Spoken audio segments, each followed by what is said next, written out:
Welcome to the GLOBIS Stories podcast. I'm your host, Kingsley Nlewedim, joined by Andy Meade, a full-time 2024 student at GLOBIS University. Welcome to the podcast. Thank you very much. Thank you for having me. Thank you for coming. Great. I guess let's start off. Tell me a little bit about yourself. Where are you from and how did you get here?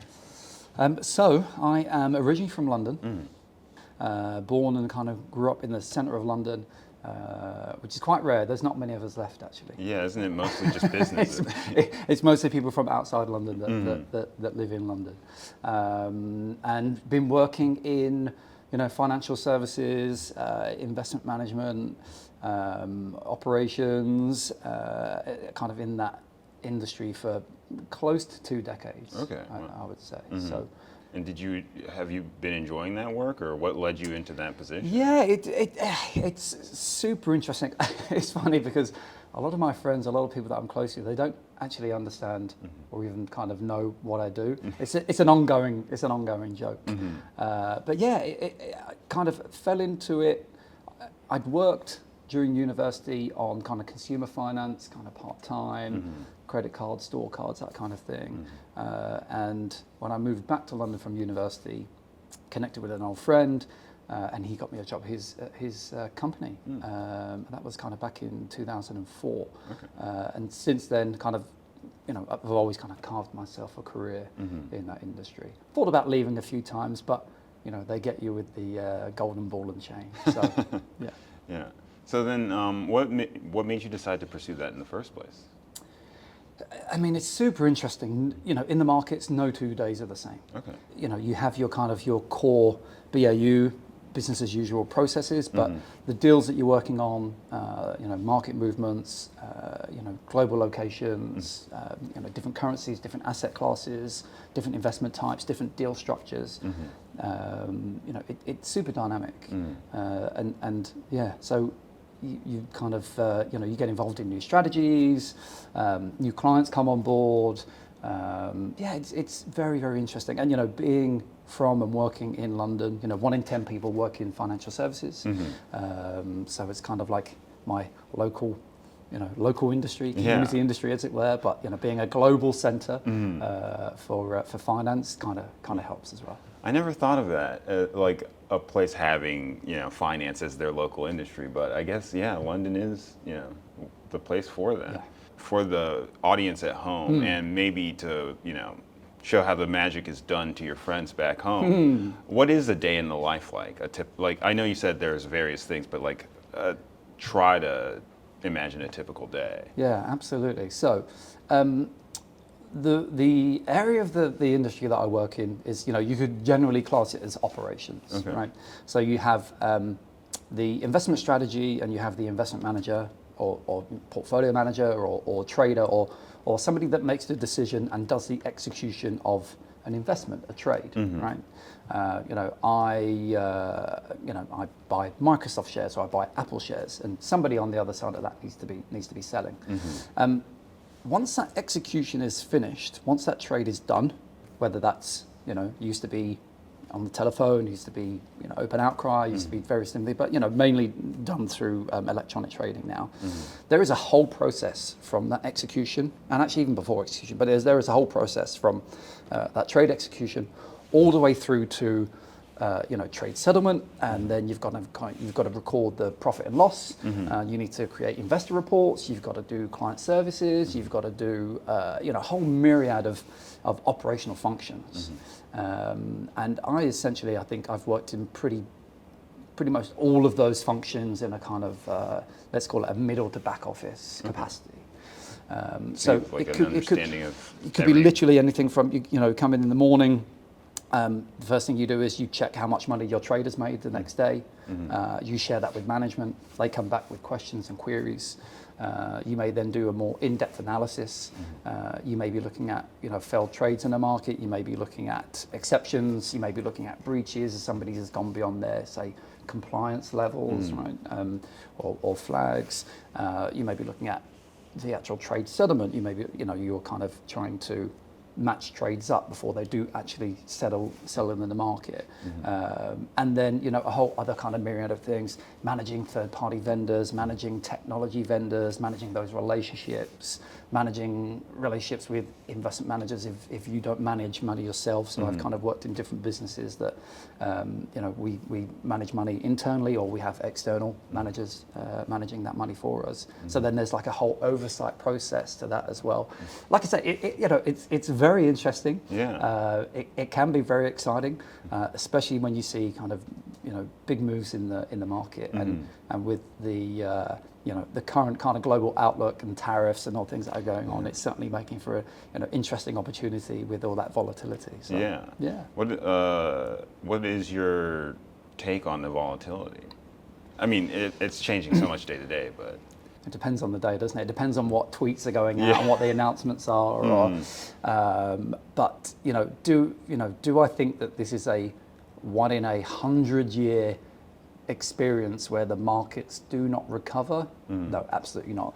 You know, the US may not be the golden goose anymore, and you may need to see longer term, you know, returns coming from other areas like Europe, for example, or emerging markets, particularly, you know, China, India, Brazil. The funny thing is, I don't read the news. I haven't read a newspaper in maybe 15 years. But sounds peaceful. Yeah, it is. It is certainly kind of, you know, mainstream media. But I get most of my news from you know, Bloomberg and other kind of financial information service providers. So yeah, you know, it's a ripple in the water. Right? Think 10, 15, 20 years ahead. And that's why I tell people when they're coming to me, not for advice. I don't give advice, just a bit of guidance. You know, think long term. Right. Think long term. Yeah. Clearly, you've had a lot of success in your career, and you were living in the hot spot for your career. What made you decide to come from or leave London and come to Japan? Japan came on my radar a long time ago. So when did they have the Football World Cup here? The soccer, maybe, for those fans. It was like 2002, I think. It's something like that. So I had a buddy in London, in the UK, who was working for a finance company. He was a couple of years older than me, but he was young. I think he was like 21, 22 at the time. And his company sent him to Tokyo during the Soccer World Cup. And he was kind of young and full of hope, and he came here and kind of we picked him up from the airport like 6 or 9 months later, and he was completely destroyed. Oh. Yeah. Wow. He'd just come here and he kind of partied for 6 or 9 months. Well, that'll do it. That'll do it. Yeah. So it didn't do his career a lot of good. But it always intrigued me. Like, whoa, okay. Yeah. What's Tokyo really like? So that was kind of like a little seed in the back of my mind. And then in 2010, I joined a company in the UK, a hedge fund, that was kind of very Japan focused. Okay. Global kind of outlook, but Japan focused. And we had offices here in Tokyo. In fact, the office is just that building over there. Oh, wow. Yeah. That's crazy. Yeah, it is. When I found out that the campus was here, you know, I used to work literally on the 12th floor over there. Wow. But yeah, Japan focused, but a global business. We had offices in Tokyo, London, LA, and then some other kind of smaller offices with affiliate businesses, etc. So I joined them in 2010, and I worked for them in London for 7 years. And then they sent me to Los Angeles, actually, in beginning of 2017. But between kind of planning to go and going, you know, Trump 1.0 happened. Right. And so being there, trying to get a visa second time around was extremely difficult. I can imagine, yeah. Yeah. So, you know, they sent me to Tokyo. They said, look, we'll send you to Tokyo and we'll kind of try to rearrange your visa to get back to the US, which I was very happy about. And then kind of got to Tokyo end of 2018. I've been to Japan before. I'd been to Japan several times before. In fact, in 2018, I'd been here on holiday, not realizing 6 months later I'd be working here and living here.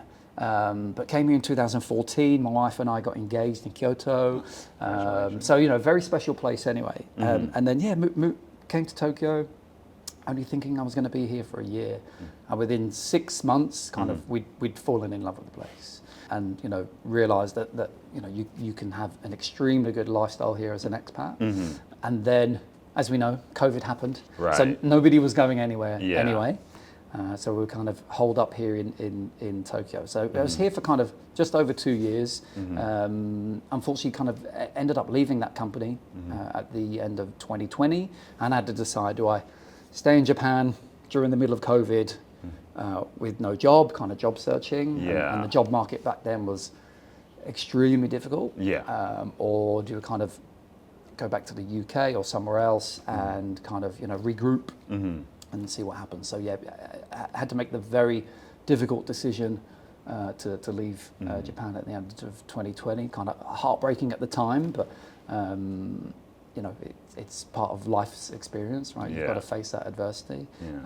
Luckily enough, went to live in Turkey for like 5 months. Oh, wow. Which was great. Turkey was the only place that was letting people in where you didn't have to have a test yet. I see. And Turkey had been on our radar for some time. So we went there for 4 or 5 months, kind of holed up while the UK and everyone else were doing their, lockdown specials. And then once all that passed, then we kind of ended up back in the UK seeing our friends and family for the first time in nearly 2.5 years. So, so must have been a great reunion. It was incredible. Yeah. It had its own set of challenges during that time. My mother wasn't well, so kind of had to help her get through that, etc., etc.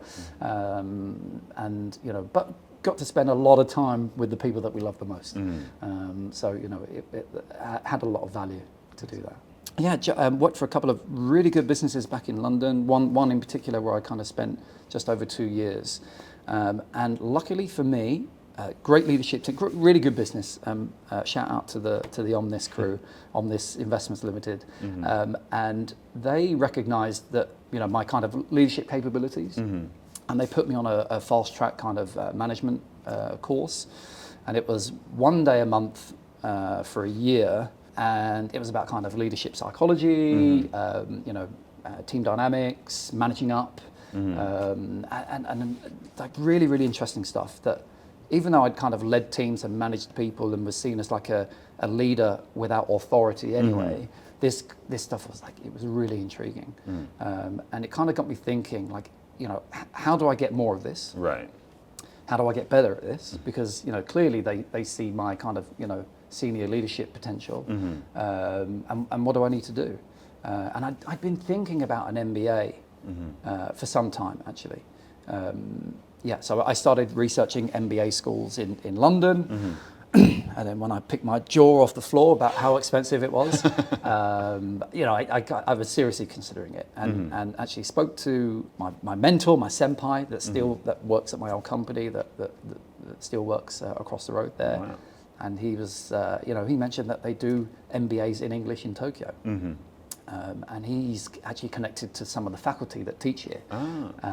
And, these people are at the top of their game. So he said, just do some research, just apply.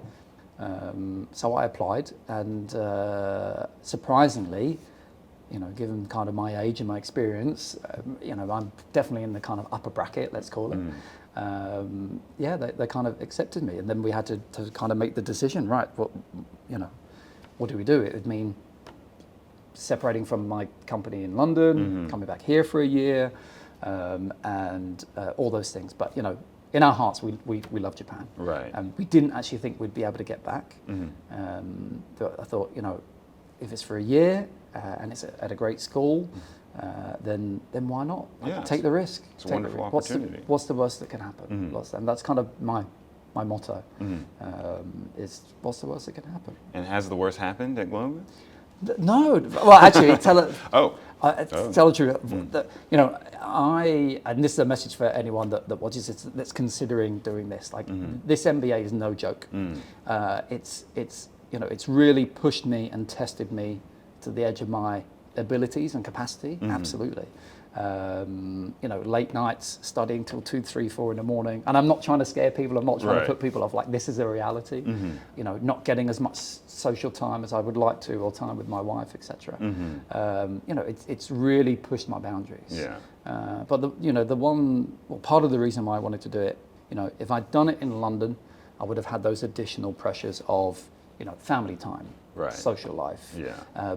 50 to 60 hours work a week, right? Right. That would have always taken priority. It would have kind of pulled me from putting as much effort in as I probably needed to and wanted to. Yeah. So the decision to do it was, what am I going to get out of it? A year in Tokyo, fantastic.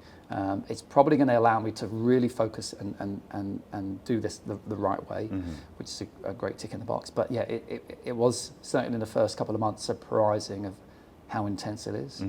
I had I had visions of kind of coming here and doing some lectures and swanning around and offering out some wisdom, etc. But no, it's you're doing essentially a 2-year course for, I guess, part-time people in 9 months. Yeah, it's a lot of, it's very condensed. It's very, very condensed. Yeah. But yeah, it's been incredible, and it's not over yet. Still got a couple of months left of lectures and things. But a lot of my evaluation coursework is already handed in, so that's like a bit of pressure released. Congratulations, Thank that you is very big. much. Yeah. So you mentioned you were, I guess, surprised at the rigor of the program. Do you have any standout lessons that you've learned or classes that you've taken? The way that the course is structured, actually, you essentially go on a journey, right? That's what it is, and that's great, because for me it's all about the sense or journey of discovery, right? What's new? What am I learning that's different? What am I covering that I've maybe covered before, but I can look at it in a different way. So the school does an excellent job of taking you on this journey, and kind of they bring you into it kind of slowly and cautiously, but the further you move into it, kind of it really broadens out as to kind of aspects that you cover. So and there's some big surprises in there. Of course, you come into an MBA, you think you're going to be learning about enterprise valuation and learning about M&A and CAPM and all these technical aspects. But things like power and influence, right? How do you manage up and across? How can you use kind of weapons of influence to get the best out of people, or not get the best out of people? They're not sponges. How can you help people perform the best? How can you form better relationships, right? How can you reciprocate to somebody so that you're building these win-win situations? So power and influence was a really great class for me, because it cemented a lot of things that I've been doing already, put a lot of science behind it, but also gave us kind of the practical knowledge. The other one is kind of facilitation and negotiation. That's also been kind of a bit of a standout subject for me, particularly around kind of negotiation. Trying to negotiate things where, again, you're trying to build a win-win situation, but it's not always going to happen, right? You don't necessarily need to concede, but where can we find middle ground? But again, there's scientific basis behind that, right? The neural networks that are working behind that, right, to try and get you to not a compromise, but try and get you to an agreement. So those types of things, the softer skills, but. There's also been other things like, leadership development, 6 weeks of real kind of introspection about, who you are, what you know, what is your being, right? What do you want to do in the future? What are the gaps between those two? And what action do you need to take to fill those gaps, right? What is the leader or manager that you want to become? And therefore, can you assess what it is that you need to do that, right? You look at these incredible leaders and look at what they achieved, how they achieved it. Okay, how can I align that with my own personal mission? How can I align that with where I want to be in 5 years, 10 years time? So again, the school is kind of interweaving these, let's call them softer modules in with the more technical things as well. I'm just about to finish, actually it's due in today, a reading about Wang Yangming, right? Yomegaku, Neo-Confucianism. If I'd done an MBA in London, I don't think we'd be studying. Yeah, I have a feeling. It wouldn't have come up. Those types of things. Yeah. And it's super interesting. It's really about going inwards, right? It's really about finding what makes you tick, right? And what it is that you want to do. And what it is that you can bring to a wider society, right? I think that's one of my key learning points, actually. My focus has been very narrow in the past, right? Okay. I've been focused on, my team, my division, my company, and really this course has kind of helped me to understand that there is a broader need, right? There's a broader purpose. So that's been really interesting. So if anyone is intrigued to kind of learn more about themselves and learn more about what they can offer society, their community, not just their careers, like absolutely GLOBIS is the one, yeah. Oh, thank you. So I think that is a big focus of our university's program, is like the purpose-driven leadership style and the personal mission, or kokorozashi. If it's not too personal, would you be willing to share what your kokorozashi is, or how that's developed over the course of these months? Yeah. It's I've changed it more times than I changed my underwear, probably. No, it's still a work in progress for me. But my experience here, it's definitely shaped it. For what I've done for the last 2 decades and where I want to go in the future, for me, it's about helping people take calculated risks, right? In whatever kind of form or whatever environment that is. Being able to make a decision. Taking action towards that decision, but then living well with that decision. Because from my experience, what I see is, lots of people can't make the decision. Right. They, for whatever reason, whatever the blocker is, right? They hesitate, they procrastinate, or they think that I can't do this, or if I do X, then Y might happen, right? I've seen it certainly in a lot of lectures where we might be studying a case, and in MBA nothing's off the table, right? You can come up with the most weird and wonderful, wacky ideas as long as you can back it up. But quite often I would see people taking the safe choice, making the safe route. If the company did this and the outlook is this, what would you do? Well, this kind of looks like a good strategy. It's like, no, like you can take more risk. You can, calculated risk. Like what happens if we do X? What happens if we invest in this? What happens if we move into this geography? What happens if we employ this senior management person? What happens if we lay off these 3,000 people, right? How does that affect our balance sheet? What's going to happen to our income statement? What's going to happen to the culture of our business? And quite often I would see people maybe just taking the safe option. So for me, it's about, helping people strive to make important decisions, take risk, assess that risk, take action towards it, but then living well with that action. Right? Not every decision is going to be the right one. Right. But as long as you've kind of made the choice for the right reasons, yeah. So I don't have it kind of hashed out to a beautiful sentence or maxim yet, but working towards it. Yeah. I think it's a very powerful vision for how you're going to move forward. How do you anticipate utilizing that in your career going forward? A lot of this comes down to seeing how people perceive their own personal development.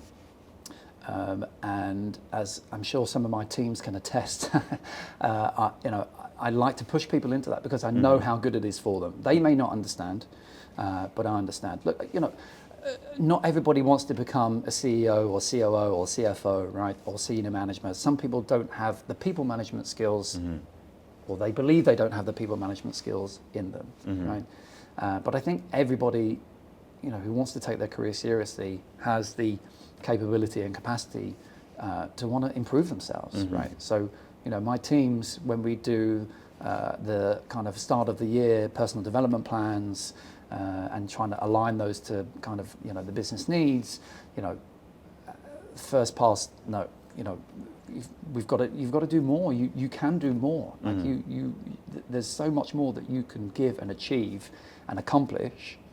Okay, let's talk through it. What is it that you want to do? What is it? The business needs you to do X this year, right? But how does that tie into what you want to do, right? What can I give you? What do you need from me? How much money do you need? Like a budget. Like if you want to go off and do a course on X, tell me how much it is. I'll get you the budget. Like if we can if we can, I'll do it. And so, you know, you may see people in my team having more time away for like study or, you know, just kind of getting out in the industry a bit more than some of the others. Because, you know, one, I know how rewarding it is. Yeah. And two, it's, you know, it really does helps with people's careers on what they want to push on and do in the future, which is important to me. Right? And I think that a leadership approach like that returns dividends, because these people will come back from the extra experiences that they have stronger, and also they will, because you've encouraged them, they'll want to help you. Yeah, absolutely. You know, I want somebody to take my job. Right? You know, when I go into a team, I'm like, okay, this person is great. Yes, they have potential. These people need to work on this, and but like we can do it as a team. I want somebody to improve themselves so much that my job's at risk. Right? I know I'm going to be okay, whatever happens. Right? Yeah. I don't pride myself in the fact that I've lived and worked in X amount of countries, or I worked for a hedge fund for a decade, etc. It's, you know, what have I done for my team? So the last two roles that I've left, you know, I made sure that somebody in my team was there to fill my role and was good enough to fill my role, and they were good enough, right? They just needed a bit of support to do that, and that's great. That's great all round. That's great for people within the business. That's great for the leadership. You know, it's great for budgets. So it's great for the finance team. And so I pride myself more on that rather than kind of, you know, internal mobility or you know, prestige, that kind of stuff. I think that's fantastic. And we are coming up on time, so I wanted to ask if you had any advice for a past version of yourself that you would like to share, and maybe that would be useful for the audience at home. What would that be? I don't live to regret things. That's also building into my kokorozashi about, you know, making calculated risks and thinking about, you know, what will I feel about this in like a year or 2 years' time, or you know, what will my family say about if I walk in and tell them I'm going to do X, Y, Z? But, you know, I do regret not doing this course maybe 10 years ago. It may have changed the course of my career, say in the last decade, or certainly it would have kind of bolstered my, you know, education level and kind of commitment and, you know, what might have been out there personally. So don't wait, right? Don't wait. Take action and take it now. Follow your gut instinct to a certain extent. I've just kind of written a paper about not following my gut reaction. But, you know, follow your instinct. If something feels right, then go with it. And, you know, stand up for yourself and stand up for others. You know, I'd kind of seen a lot of negative behavior in certain places, and I wish I'd had the courage to kind of stand up to it. But, you know, again, it's all life experience. It's all adversity, right? It's IQ, EQ, and AQ, which would be great for those people who come to GLOBIS who are going to learn about that type of stuff. Right. Yeah. All right, great. Thank you so much. You're welcome. This has been a wonderful conversation. My pleasure. Thank you for coming. And then to the audience, I'd like you to remember to like, comment, and subscribe to the YouTube channel. And if you can, leave a review on whatever podcast platform you're listening to. And see you next time.